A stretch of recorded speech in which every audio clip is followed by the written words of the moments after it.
সকাল সবাইকে। কেমন আছো তোমরা সবাই? আশা করছি ভালো আছো, সুস্থ আছো। আমরাও আছি মোটামুটি ভালোই, বেশি ভালো নয়। হসপিটাল থেকে ফিরে এসে খুবই ক্লান্ত, খুবই দুর্বল হয়ে পড়েছি আমরা সবাই, কিন্তু কাজকর্ম তো করতেই হবে।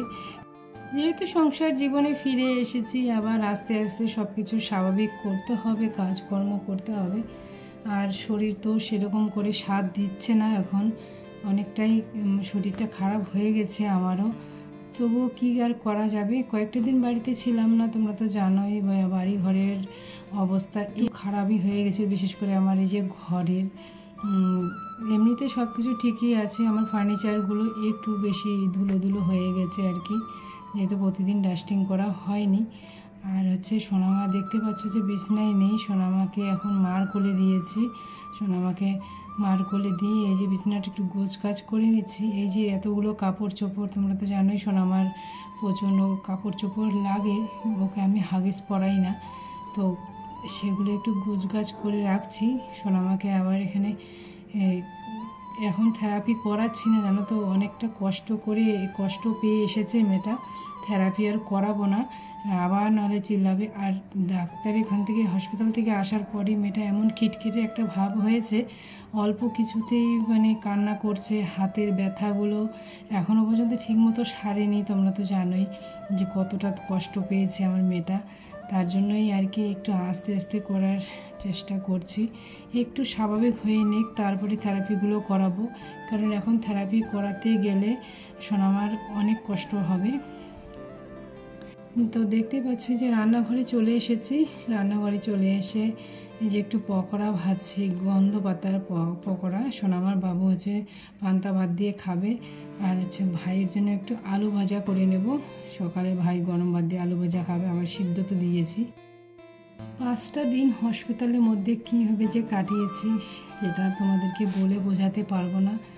অনেকটা কষ্ট গেছে, এমনিতে অসুস্থ শরীরে সোনামাকে সামলিয়ে মানে রাখা যেত না, পারতামই না একা। তো কী আর করা যাবে, সেসব আর চিন্তা ভাবনা করতেও চাই না। আর একটা কথা তোমাদেরকে বলি, মা গিয়েছিল, তোমরা তো জানোই। মা না গেলে আরও সাহস পেতাম না। মা অনেকটাই গিয়ে সারাটা দিন ছিল, অনেকটা ভালো লেগেছিল আমার ওই দিন।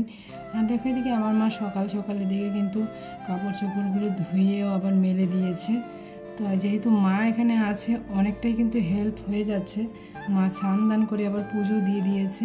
এখন পুজোটাও ঠিকমতো করতে পারছি না আমি, মনটার মধ্যে অনেকটাই একটা অস্বস্তি হচ্ছে আমার, পুজোটা করতে পারছি না। তোমরা তো জানো পুজোটা আমার কতটা একটা ভালো লাগার জায়গা, আমি ভালোবেসে পুজো করি। তোমরা তো এর আগের ভিডিওগুলোতে দেখেছোই, কিন্তু আমি এখন পারছি না শরীরের এই অবস্থায়। তো যাই হোক, মা দিচ্ছে আমার পুজো, সেটাই অনেক। তো এই দেখো আমার মেয়েটাকে আবার একটু কোলে তুলেছি, একটু কান্নাকাটি করছিল, তো কোলে তুলেছি, তো আবার এই যে ঘুমিয়ে পড়ছে। তো যাই হোক, খারাপ আর একটা অভিজ্ঞতা তোমাদের সাথে শেয়ার করি। যেদিন মা গিয়েছিল তার পরের দিন, মানে 3য় দিন আর কি, মা যেদিন কালচিনি সকাল সকাল চলে গিয়েছিল, তো ওই দিন কি হয়েছে, আমি যখন বাইরে এসেছিলাম স্নান টান করতে, তখন আমার জন্য খাবার বানানোর জন্য খাবার দাবার নিয়ে, মানে যেগুলো খাবার বানাই সেগুলো নিয়ে আমি গিয়েছিলাম একটা দোকানে। বলেছিলাম যে আমার মেয়ে অসুস্থ, দুধ টুধ কিছু খেতে দিচ্ছে না, আমার একটু চালের গুঁড়ো, একটু ডালের গুঁড়ো, মানে যেগুলো খাওয়াই আর কি, সেগুলো একটু জাল দিতে হবে, একটু গ্যাসটা দেওয়া যাবে কি। তো বলেছিলাম 5 মিনিট লাগবে, শুধু 2 চামচ খাবার আমি একটু জাল দিয়ে নেব, মানে বানিয়ে নেব। তো অনেকগুলো দোকান ঘুরেছিলাম, জানো তো। সবাই বলছে আমি এখন চা বসিয়েছি, রুটি করব, এখন হবে না। তো 3-4টে দোকান কমসে কম আমি ঘুরেছিলাম। তো আমার এতটাই খারাপ লেগেছে, সবাই মুখের উপরে না করে দিয়েছে, জানো তো, এতটাই খারাপ লেগেছে। পরে না আমি কান্না করতে করতে চলে আসছিলাম। পরে একটা জেঠু ডেকে বললো যে ঠিক আছে বানিয়ে নাও এখানে। তো দেখো, মানুষ বিপদের সময় মানুষের পাশে যদি না থাকে, তো মানুষ কখন থাকবে বলো? সবাই শুধু নিজের স্বার্থের চিন্তা করে।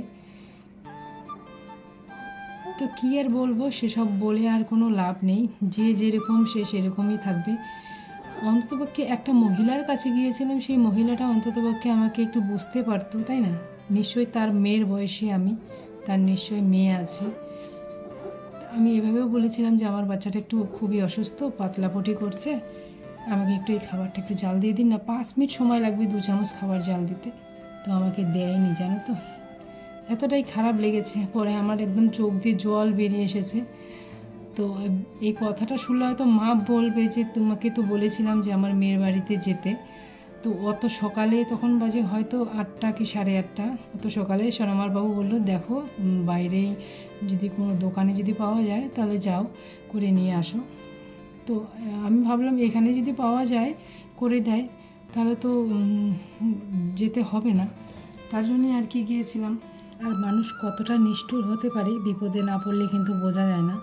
আমি এই বিপদে ছিলাম, তোমরা অনেক অচেনা মানুষ কতটা প্রার্থনা করেছো, অনেকটা ভালোবাসা দিয়ে পাশে থেকেছো, আমার সোনামার জন্য শুধু প্রার্থনা করে গেছো। তো দেখো মানুষের ভিতরেও কত রকম মানুষ থাকে। তো যাই হোক, তোমাদের ধন্যবাদ দিয়ে আমি ছোট করতে চাই না, আবারও বলছি অন্তর থেকে অনেক অনেক ভালোবাসা। আমার গোপুসোনা তোমাদের সবার ভালো করুক, সবার মঙ্গল করুক, সবাইকে সুস্থ রাখুক, এটাই শুধু চাই। তো দেখতেই পাচ্ছ কথা বলতে বলতে এদিকে রান্নাবাড়াও কিন্তু কমপ্লিট করে নিচ্ছি। দুপুরে রান্নাবাড়া গুঁড়ো মাছ এনেছিল, বেশি গুঁড়োও না, আবার এগুলো হচ্ছে নদীর বৈরেলি মাছ। তো এগুলো দিয়ে একটু চচ্চড়ি করে নিচ্ছি সমস্ত রকম সবজি দিয়ে।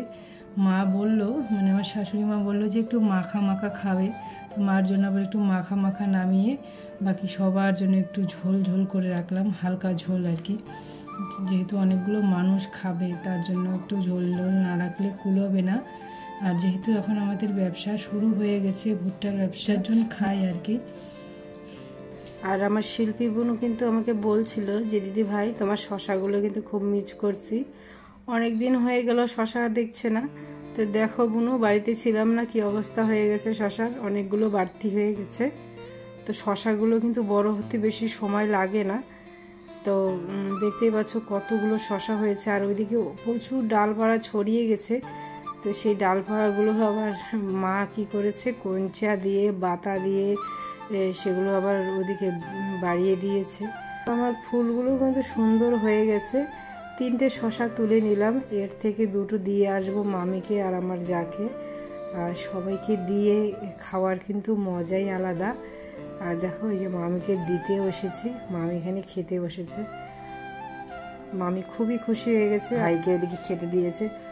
ভাইও কিন্তু শশা খুবই ভালোবাসে। রান্না করলাম মাছের চচ্চড়ি, একটা মাখা মাখা, একই তরকারি, একটা মাখা মাখা, একটু হালকা ঝোল আর কি। কয়েকটা দিন যাবৎ খাওয়া দাওয়ার কোনো ঠিক ঠিকানা নেই, না খাওয়া দাওয়া না ঘুম, কোনো কিছুই ঠিক ঠিকানা নেই। তো বাড়িতে যেহেতু এসেছি, আর হচ্ছে দেখো আজকে মাটন এনেছে, তো একটু ভালো করে রান্না করে দেই, একটু সবাই তৃপ্তি করে খাক। তো আমার কথা শুনে হয়তো তোমরা বুঝতেই পারছো শরীরটা কিন্তু মোটেও ভালো নেই আমার, আর আমি কি ভিডিও করব কি না করব একদমই বুঝতে পারছি না, কাজকর্ম করতে না ইচ্ছে করছে না। তো দেখো এই যে আমার সোনামাকে স্নান করিয়ে আবার একটু শুয়ে দিয়েছি, মেয়েটা খুবই ক্লান্ত হয়ে পড়েছে, দুর্বল হয়ে পড়েছে, তোমরা হয়তো দেখে বুঝতেই পারছো কতটা ক্লান্ত আমার মেয়েটা। তো যাই হোক, আমার তো কাজকর্ম করতেই হবে। এখন ভাবছি যে রান্নাটা যেহেতু হয়ে গেছে, আর সোনামারও এদিকে খাওয়ানো দাওয়ানো হয়ে গেছে, মা খাইয়েছিল, তো আমি একটু এই যে এদিকে একটু ক্লিন করে নিচ্ছি। ভিতরে না অনেকটাই ডিজাইনের ফাঁকে ফাঁকে ধুলোবালিগুলো জমা হয়ে রয়েছে, তো এগুলো যদি তাড়াতাড়ি পরিষ্কার না করি, শরীর খারাপের দোহাই দিয়ে যদি আমি রেখে দিই, তো এগুলো না জমে যাবে, একদম ডিজাইনের ফাঁকে ফাঁকে জমে যাবে। তো এগুলো একটু পরিষ্কার করে নিতেই হবে, উপায় নেই। ইচ্ছে তো করছে না কোনো কাজকর্ম করতে, কিন্তু কি আর করব, বেশি রেস্ট নিলেও তো হবে না, সব কিছু পড়ে থাকবে। আর আমার মাকেই বা কত করতে বলবো বলো, মাও খুবই করছে। সোনামার এত কাপড় চোপড়, হিসু পটি, তো এইসব তো ধুয়েছেই, যখন আমরা হসপিটালে ছিলাম বাড়িতে পাঠিয়ে দিয়েছিলাম ব্যাগে ব্যাগে, সমস্ত কিছু ধুয়েছেই। তারপরে তো ঠাকুর পূজা টুকটাক এটা সেটা, উঠান বাড়িঘর ঝাড় দেওয়া সব তো করছেই, 2 মায়েই করছে। তো কি আর করব, সব কিছু তো আর মার উপর ফেলে রাখতে পারি না, তাই না? নিজেও কিছু করতে হয়। তো এদিকে দেখো কতটা ধুলো পড়েছে, তোমরা তো বুঝতেই পারছো। তাই একটু পরিষ্কার করে নিতেই হবে, আর উপায় নেই। আর যেহেতু কয়েকটা দিন ঘরে ছিলাম না, আর জানলা দরজাও খোলা ছিল, হয়তো প্রচুর ধুলা জমে গেছে, তাই একটু পরিষ্কার করতেই হচ্ছে। কোনো সময় মনে হয় জানো তো যে এই ফার্নিচারগুলো না থাকলেই মনে হয় ভালো হতো, কিন্তু ওই যে না থাকলেও তো তখন আবার ভালো লাগে না। আর আছে যেহেতু শখের জিনিস, ভালোবাসার জিনিস, এত টাকা পয়সা খরচা করে নেওয়া হয়েছে, সেগুলোকে একটু পরিপাটি করে না রাখলে তো হয়ও না, নোংরা হয়ে থাকবে। আর দেখো আমার এই যে ফুলদানিগুলো, ফুলের তোড়াগুলোও কিন্তু সবই একটু ধুলো ধুলো জমেছে, সবগুলোই আজকে একটু নামিয়ে নেব, কিন্তু পরিষ্কার করতে পারবো কিনা জানি না। তো নামিয়ে তো নিচ্ছি। উপরের যে পর্দাটা দিয়ে ঢাকা দিয়েছিলাম আমি, সেটাও কিন্তু একটু ধুলো ধুলো হয়ে গেছে, একটু পরিষ্কার করে নেব। খুব সাবধানেই করছি। আমার শেফালি দিদিভাই আমাকে বলে তুমি খুব হুড়মুড়িয়ে কাজ করো। আসলে আমি কাজটা আস্তেই করি, কিন্তু একটু স্পিড বাড়িয়ে দিয়ে জন্য মনে হয় যে আমি খুব স্পিডে কাজ করছি। তো আমার এর আগের ভিডিওতে আমি গুগল অ্যাডসেন্স দেখিয়েছিলাম তোমাদেরকে। আমার গুগল অ্যাডসেন্স চলে এসেছে। তোমরা সবাই কিন্তু অনেক খুশি হয়েছো, আমাকে আশীর্বাদ করে বলেছো আমার বড় দিদি ভাইরা যে তুমি আরও এগিয়ে যাও। তো জানি না কতটা কি এগোতে পারবো, তো সবটাই হচ্ছে কর্মের উপর। আমি যেরকম কর্ম করব, যেরকম ভিডিও দেব, সেরকম তোমাদের যদি ভালো লাগে তবেই তোমরা দেখবে, তবেই সেই ফলটা আমি পাবো, কষ্টের ফলটা। তো আমার যা পরিস্থিতি এখন, আমি জানি না কতজনে আমার ভিডিও ভালোবেসে দেখবে, মানে কতটা ভিডিওটা ভালো করতে পারবো আমি এখন। তা আমার পরিস্থিতি এখন তোমরা বুঝতেই পারবে যে আমি এখন ঠিকমতো ভিডিও করতে পারবো না, না কাজকর্ম করতে পারবো, না ভিডিও করতে পারবো। পরিস্থিতিটা এতটাই খারাপ হয়ে যাচ্ছে আমার দিনের দিন। মোট কথা হলো, ঠিকমতো যদি কাজটা করতে না পারি, ভিডিও দিতে না পারি, হাতে গোনা হয়তো কয়েকজন দেখবে ভিডিও, যারা যারা ভালোবাসে, সোনামাকে ভালোবাসে, আমাকে ভালোবাসে, তারা হয়তো ভালোবাসার খাতিরে দেখবে, কিন্তু সাধারণ ভিউয়ার্সরা তো দেখবে না, তাই না? তাদের কি স্বার্থ আছে? ভিডিওটা যদি ভালো না হয়, তাদের ভালো না লাগে, তাহলে কি করে সে দেখবে? তো এই হলো ব্যাপার। জানি না কতদিন আমি কাজকর্ম করতে পারবো ঠিক মতো, আমার আর সে পরিস্থিতি নেই। আমার মনে হয় আমার আর এগোনো হবে না, আমি মনে হয় পারবো না, এরকম মনে হচ্ছে এখন। তো যাই হোক, দেখা যাক কি হয়, সবই উপরওয়ালার হাতে। কথা বলতে বলতে কিন্তু অনেকটাই কাজ এগিয়ে গেছে। আর দেখো এদিকে বিকেল হয়ে গেছে, কিন্তু স্নান দান আবার করে নিলাম। সকালে কিন্তু একবার স্নান করে নিয়েছি। তো এই গরমের মধ্যে কত হাজারবার যে স্নান হচ্ছে তার কোনো ঠিক নেই, অস্বস্তি লাগছে শুধু গরমের মধ্যে। তো আবার এই যে স্নান দান করে আবার সোনামার কাপড় চোপড় বেরিয়েছে, পাতলা কাপড়গুলো আবার ধুয়ে দিয়েছি, সেগুলো মেলে দিলাম। আর যেগুলো কাপড় রয়েছে শুকনো, সেগুলো আবার তুলে নিচ্ছি। আর আমি যে ভয়েস দিচ্ছি, আমার সোনামা কিন্তু দেখো কীরকম করছে, একদম খিটখিটে একটা ভাব হয়েছে, না কোলে থাকে, না বসে থাকে, না শুয়ে থাকে, এই যে শুধু করতেই থাকে। এই হলো আমার সোনামার ব্যাপার। আর দেখো এতটাই অস্বস্তি লাগছে, কতগুলো কাপড় চোপড় জমা হয়ে গেছে।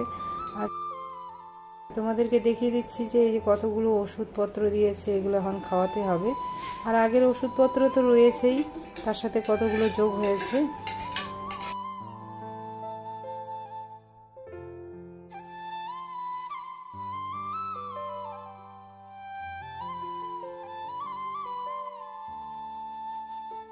পেলে আমার সোনামার হাতের অবস্থা কিরকম হয়েছে, ফুটো করে করে ঝাঁঝরা করে দিয়েছে। আজকে তোমাদেরকে একটু দেখালাম। আর আমার সোনামার শরীরটা খুবই শুকিয়ে গেছে, জানো তো, খাওয়া দাওয়া ঠিক মতো করছিল না কদিন, তার জন্য। দেখো এখন খাওয়া দাওয়া করে সোনামা আমার কোলে বসে রয়েছে। বসে থাকতে একটু অসুবিধা হচ্ছে, শরীরটা ভালো নেই আমার। তো আজকে ভিডিওটা আর বেশি কিছু বড় করছি না। ভিডিওটা কেমন লাগলো অবশ্যই একটা কমেন্ট করতে ভুলো না। জানি ভালো লাগবে না, তবুও বলছি আর কি। জানি না কতদিন এভাবে ভিডিও দিতে পারবো, শরীর আর সাথ দিচ্ছে না। তো যাই হোক, আজকের ভিডিওটা এই পর্যন্তই। দেখা হচ্ছে পরের কোনো ভিডিওতে। ততক্ষণে তোমরা সবাই ভালো থেকো, সুস্থ থেকো, সাবধানে থেকো। আমার সোনামা রাগ উঠে যাচ্ছে, দেখতেই পাচ্ছ, বুঝতেই পারছো। হরে কৃষ্ণ হরি বল।